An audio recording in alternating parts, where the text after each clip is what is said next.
अस्सलामुअलैकुम। कैसे हैं आप सब लोग? उम्मीद करती हूँ बिल्कुल ठीक होंगे। मेरे चैनल को सब्सक्राइब और वीडियो को लाइक लाजमी कर दिया करें, शुक्रिया।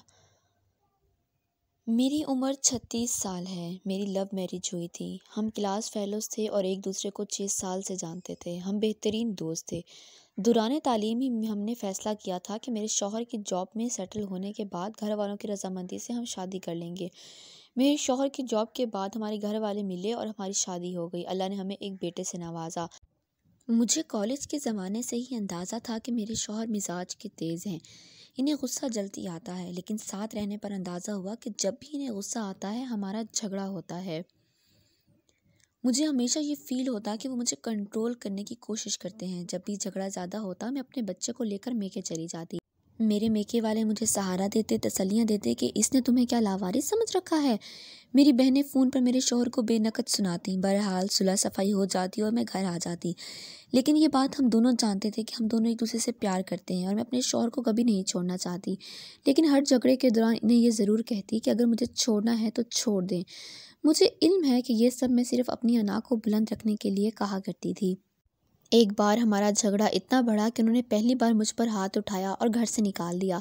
मैं सीधा अपने मेके गई। मेरे घर वाले मुझे लेकर सीधा पुलिस स्टेशन गए। मेरे शौहर अरेस्ट हो गए। ससुराल वालों ने मुझे केस वापस लेने के लिए कहा।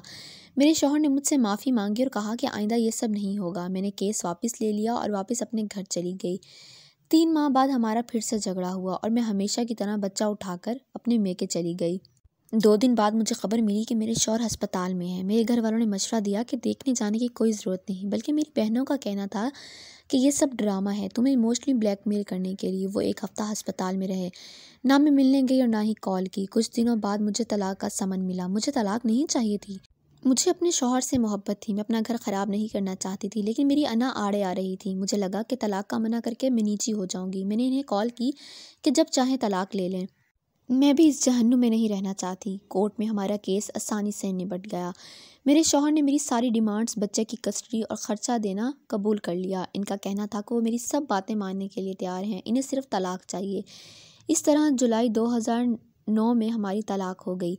मेरे शौहर ने कुछ अरसे बाद दूसरी शादी कर ली। इनके बच्चे भी हो गए, लेकिन मेरे बच्चे से मिलने अक्सर आते हैं। इसकी हर ज़रूरत का ख्याल रखते हैं। बच्चे का ख़र्चा मुझे पाबंदी से मिलता है, बल्कि मेरा गुजारा भी इन्हीं पैसों से होता है। मैं अपने बच्चे के साथ मेके में रहती हूँ। मेरे तमाम बहन भाई अपनी ज़िंदगियों में खुश हैं। मेरी वो बहनें जो ख़ुद मेरे शौहर को फ़ोन करके बातें सुनाया करती थीं, वो अब मुझे मर्द इल्ज़ाम ठहराती हैं। मुझे अब एहसास होता है कि मैं अपनी शादी बचा सकती थी अगर मैंने हर बात में दूसरों को ना इन्वॉल्व किया होता।